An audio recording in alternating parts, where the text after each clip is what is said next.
एक और बहुत ही ऐतिहासिक और जटिल टकराव रहा है। वह है भारत और पाकिस्तान का टकराव। ये दुनिया के सबसे खतरनाक टकराव में से एक है। दोनों ही परमाणु शक्ति हैं, दोनों की विचारधारा काफी अलग है। आप शांति चाहते हैं, आप दूर की सोचने वाले नेता हैं। आप भारत पाकिस्तान के बीच दोस्ती और शांति का क्या रास्ता देखते हैं? एक तो कुछ इतिहास की जो बातें हैं जिसको शायद दुनिया के बहुत लोगों को पता नहीं है। 1947 से पहले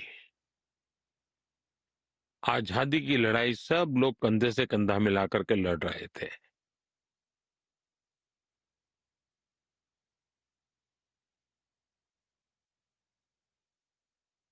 और देश आजादी के लिए आजादी का जश्न मना का इंतजार कर रहा था। उसी समय क्या मजबूरियां रही होगी, वो कई उसके भी पहलू हैं, उसकी लंबी चर्चा हो सकती है।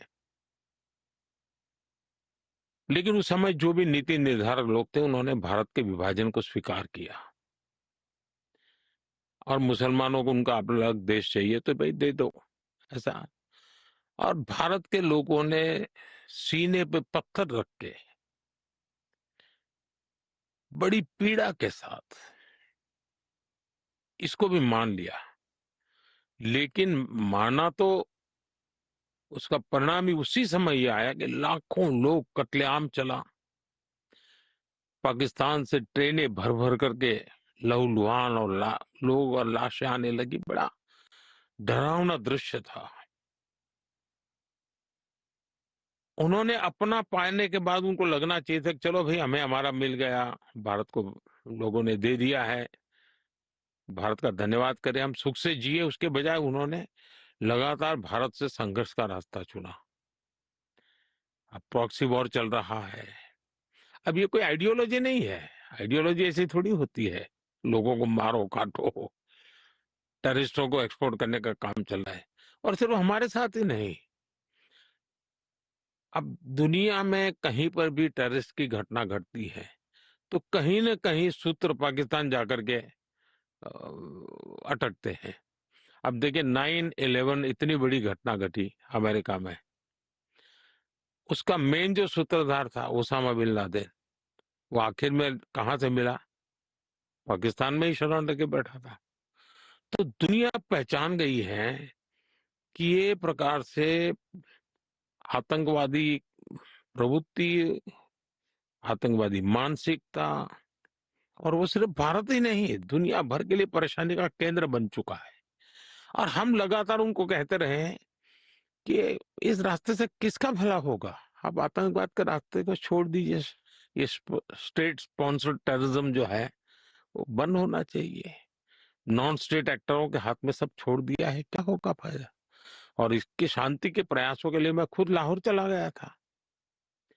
मेरे प्रधानमंत्री बनने के बाद मैंने मेरे शपथ समारोह में पाकिस्तान को स्पेशली इनवाइट किया था ताकि एक शुभ शुरुआत हो। लेकिन हर बार हर अच्छे प्रयासों का परिणाम नकारात्मक निकला। हम आशा करते हैं कि उनको सद्बुद्धि मिलेगी और सुख शांति के रास्ते पर जाएंगे, और वहां की अवाम भी दुखी होगी ऐसा मैं मानता हूं कि वहां की अवाम भी ये नहीं चाहती होगी कि रोजमर्रा की जिंदगी जिए। इस प्रकार के मारधाड़, लोही लुहान, कट बच्चे मर रहे हैं, जो टेररिस्ट बन करके आते हैं उनकी जिंदगी तबाह हो जाती है। क्या कोई ऐसी कहानी है जिसमें आपने कोशिश की हो, पाकिस्तान के साथ सब ठीक करना चाहा हो, जो पाकिस्तान के साथ संबंध सुधारने की कोशिशों से जुड़ी हो, जो भविष्य में आगे का रास्ता दिखा सकें?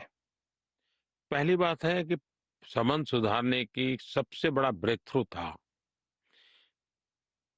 प्रधानमंत्री बनते ही शपथ समारोह में उनको निमंत्रित करना। ये अपने आप में बहुत बड़ी घटना थी और कई दशकों के बाद हुई थी घटना। और शायद जो लोग मुझे 2013 में सवाल पूछते थे मोदी की विदेश नीति क्या होगी, उन सबने जब ये सुना कि मोदी ने सार्क देशों के सभी नेताओं को शपथ समारोह में बुलाया तो वो चौंक गए थे। और इस निर्णय के प्रक्रिया जो हुई थी उसके संबंध में हमारे उस वक्त के राष्ट्रपति प्रणब मुखर्जी साहब, उन्होंने अपनी किताब में जो संस्मरण लिखे हैं उसमें इस घटना का वर्णन बहुत बढ़िया ढंग से किया है।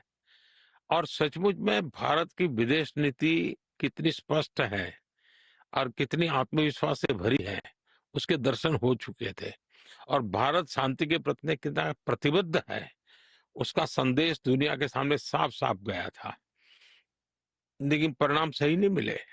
थोड़ा सा रोमांचक सवाल पूछना है, भारत या पाकिस्तान में से किसकी क्रिकेट टीम बेहतर है? दोनों टीमों की पिच पर दुश्मनी के चर्चे भी सभी ने सुने हैं और दोनों में जियोपॉलिटिकल तनाव भी है जिसकी अभी आपने बात की है।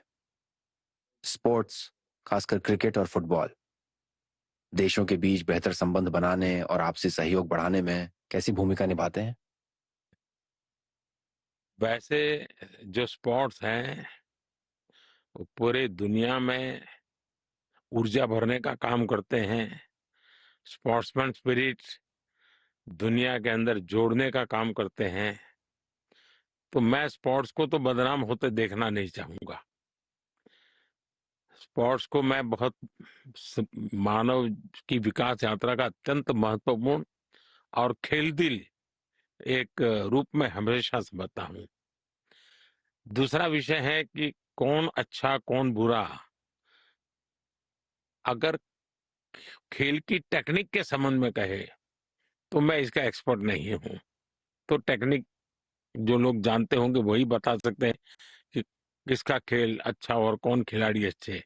लेकिन कुछ परिणाम से पता चलता है, जैसे अभी कुछ दिन पहले ही इंडिया और पाकिस्तान के बीच एक मैच हुआ, तो जो परिणाम आया उसे पता चलेगा कि कौन बेटर टीम है, स्वाभाविक पता चलेगा। हाँ, मैंने भी the greatest rivalry India versus Pakistan नाम की सीरीज देखी है जिसमें कई बेहतरीन खिलाड़ियों और मैचों की बात हुई है। दोनों देशों की ऐसी टक्कर और मुकाबला देखकर अच्छा लगता है। आपने फुटबॉल के बारे में भी बात की है। भारत में फुटबॉल बहुत पॉपुलर है।